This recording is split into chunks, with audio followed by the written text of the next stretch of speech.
Welcome to Ms. Smith's 6th grade history class. Today we will be talking about the Brown v. Board of Education trial. Mrs. Smith starts her class by saying, "This case came before the Supreme Court in 1952.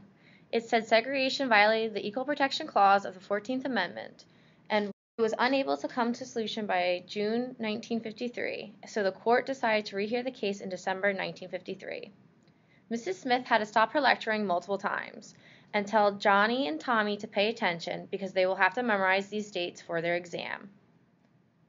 As you can see, route memorization is not the most effective way to engage students and to make the material meaningful.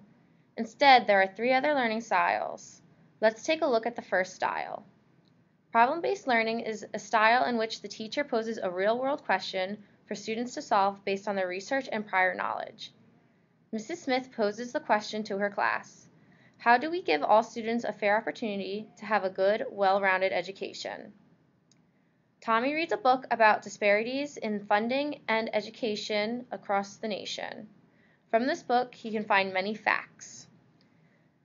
Johnny went to the library and Googled ways the government can help fund schools that have inadequate budgets. The second learning style is case-based learning. Students develop skills in analytical thinking and reflective judgment by reading and discussing complex real-life scenarios.